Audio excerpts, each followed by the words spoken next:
ikatlah diri kita pada kehendak Allah. Salve Bapak Ibu Saudara-saudariku yang terkasih. Kerja itu baik, tetapi kalau kita kerja ukur-ukur, karena harta tidak dibawa mati. Itulah ungkapan dan pesan yang biasa kita dengarkan dalam kehidupan keseharian kita. Karena apa? Ketika harta itu mendatangkan kebahagiaan dan sukacita, maka itu kemudian menjadi sesuatu yang penting. Tetapi jangan lupa, seringkali harta juga menjadi alat untuk menindas orang lain, alat untuk kemudian merendahkan orang lain. Fokus pada harta, lalu kemudian kita lupa dengan orang-orang di sekitar kita. Dan juga kita lupa memperhatikan diri kita sendiri dan juga keluarga kita. Karena harta, kemudian orang saling membunuh. Karena harta, kemudian orang saling membenci. Saudara-saudariku yang terkasih, dalam kehidupan kita berhadapan dengan pilihan-pilihan. Pilihan untuk terikat pada harta benda, dan pilihan lain adalah hidup yang terikat pada Allah. Dalam hal ini saya kemudian ingat beberapa hari yang lalu, saya mendengar curhat sharing dari seorang anak muda. Dia berhadapan dengan pilihan yang lumayan sulit. Orang tua keduanya sakit dan menurut dokter minta uang untuk bisa melakukan tindakan-tindakan medis. Di tangannya tidak ada uang. Dia sudah melakukan pinjaman untuk pengobatan-pengobatan sebelumnya. Sehingga ketika mengajukan kredit lagi, itu ditolak oleh bank. Di tengah segala kesulitan dan kepanikan itu, dia juga berhadapan dengan pilihan, dengan cara kerja atau cara yang tidak halal untuk bisa mendapatkan uang itu. Kemudian ketika sharing saya mengatakan, kamu bertekun dalam doa, percayalah, sabarlah bahwa Tuhan akan memberikan jalan. Coba buka peluang untuk meminta dari sanak saudara dan lain sebagainya. Namun di tengah situasi seperti itu, saya memahami bahwa kemarahan itu muncul. Pastor, saya tidak butuh sabar. Saya tidak butuh ini dan itu. Saya butuh uang untuk bisa pengobatan orang tua saya. Segala emosi dikeluarkan. Namun dalam perjalanan waktu, ketika berhadapan dengan pilihan yang tidak halal tadi, dia membatalkan, menggagalkan dua kali, dan tidak melakukan itu. Tetapi kesedihan, kepanikan itu tetap ada. Dan 2 hari sebelum tindakan medis dilakukan, ada orang yang kemudian membuka tangannya, memberi pinjaman dan lain-lain, sehingga kemudian semuanya bisa terpenuhi. Kemudian dia menghubungi lagi dan meminta maaf, merasakan sukacita yang luar biasa sambil memohon maaf sebesar-besarnya. Karena sebelumnya dia ragu, sebelumnya dia tidak percaya atau merasa, oh kok begini sekali hidupku. Tetapi Tuhan punya cara yang luar biasa. Dari kisah ini mau mengatakan kepada kita semua, Bapak Ibu, saudara-saudariku yang terkasih, hidup yang terikat pada Allah itu tidak ada yang namanya terlambat. Dia datang di saat yang tepat.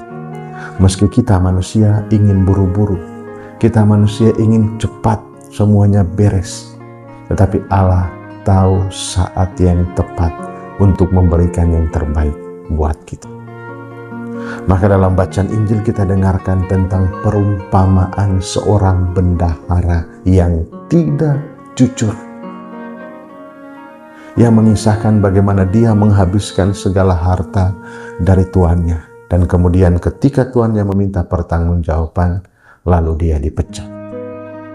Maka kemudian dia memilih cara-cara yang tidak jujur, yakni memanggil semua orang yang punya hutang kepada tuannya, lalu mengubah surat utang. Karena dia berpikir bahwa saya dipecat, maka saya harus hidup selanjutnya seperti apa. Dia memberikan kelonggaran, keringanan bagi para pengutang, dan di sana mereka mengingat kebaikannya dan bisa memberi tempat baginya di kemudian hari. Maka dari perumpamaan ini kemudian kita bisa menyimak ada 3 hal fokus atau hal penting yang bisa kita pelajari. Yang pertama, bijaksana memakai harta kekayaan. Tuhan mempercayakan kepada kita, kepada bendahara tadi, harta kekayaan untuk dikelola. Semua yang ada di bumi ini adalah Tuhan serahkan kepada kita untuk dikelola, untuk kita gunakan, untuk mendapatkan kebahagiaan, mendapatkan sukacita. Dan Tuhan memberikan kita bakat dan talenta, kemampuan itu, harta itu berbeda-beda satu dengan yang lain. Sebagaimana dikisahkan tentang talenta-talenta. Namun satu yang pasti, Tuhan mempercayakan kepada kita untuk mengelolanya, untuk mengembangkannya, untuk kebahagiaan dan sukacita dalam hidup kita, serta mempersiapkan diri kita untuk hidup yang kekal. Harta kekayaan itu bukan saja untuk kepentingan diri kita. Apa yang Tuhan percayakan itu bukan sekedar memenuhi kepentingan diri kita, tetapi juga untuk kepentingan hidup bersama orang lain.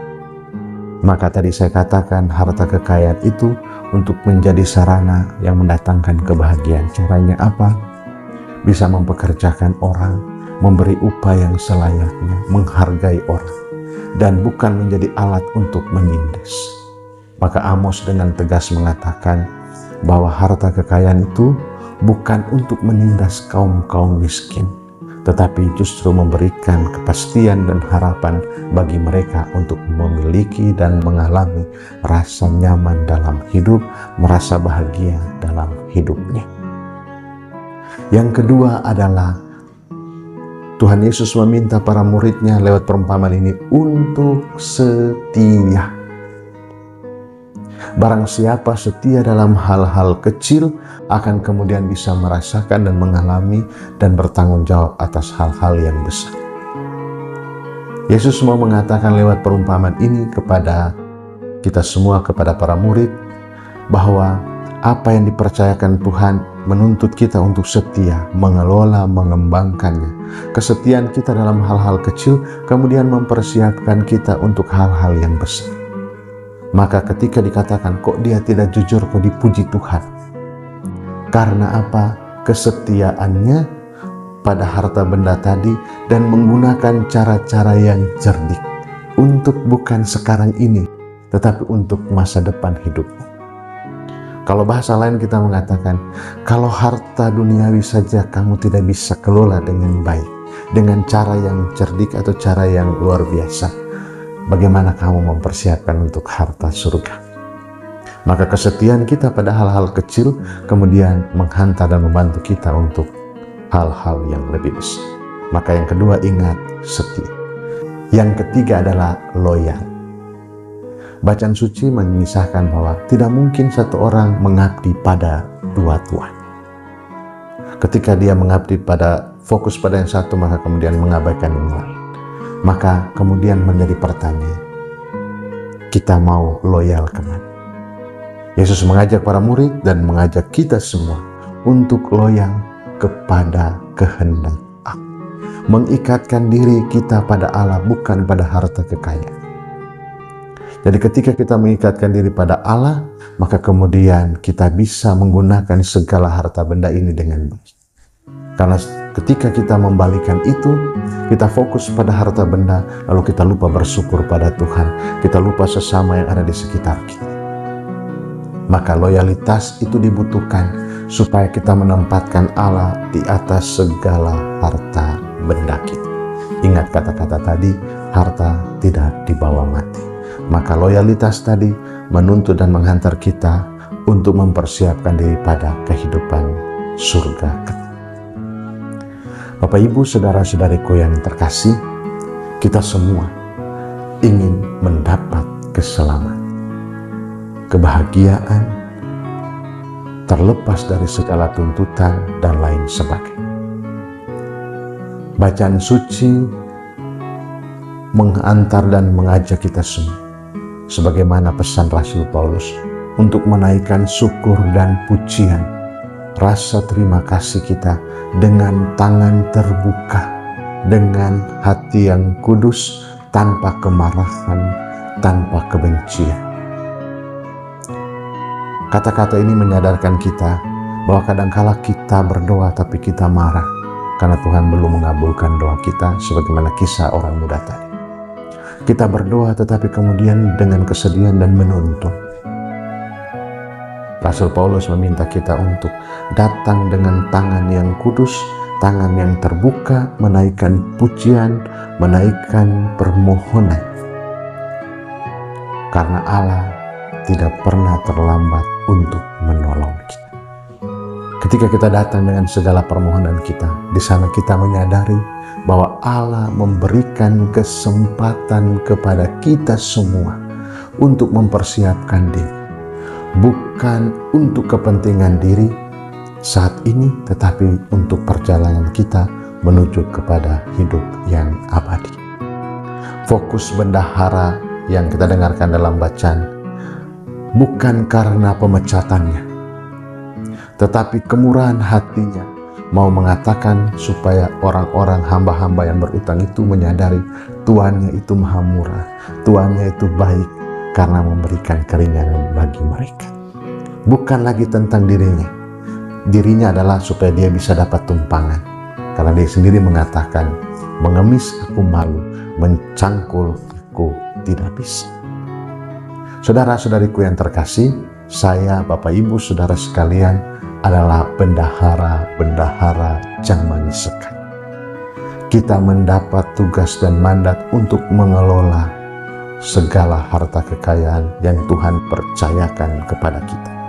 Mengelola harta kekayaan diri kita, keluarga kita, saudara-saudari kita, rekan-rekan kerja kita, perusahaan atau apapun.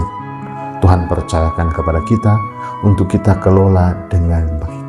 Ingat, dengan bijaksana menggunakannya, dengan setia melakukan kebaikan-kebaikan, dan juga loyal atau garis lurus kepada Allah. Maka gunakan semuanya itu dengan bijak dan bukan dengan foya-foya. Tuhan tidak pernah terlambat dalam hidup kita. Kita hanya butuh setia dalam doa-doa kita, setia melakukan kebaikan-kebaikan, bijaksana dalam tindakan-tindakan kita, dan jangan pernah lari daripada Dia. Jangan terburu-buru, jangan minta cepat-cepat, karena Tuhan tahu saat yang tepat buat kita. Tuhan memberkati kita, Bapa dan Putra dan Roh Kudus.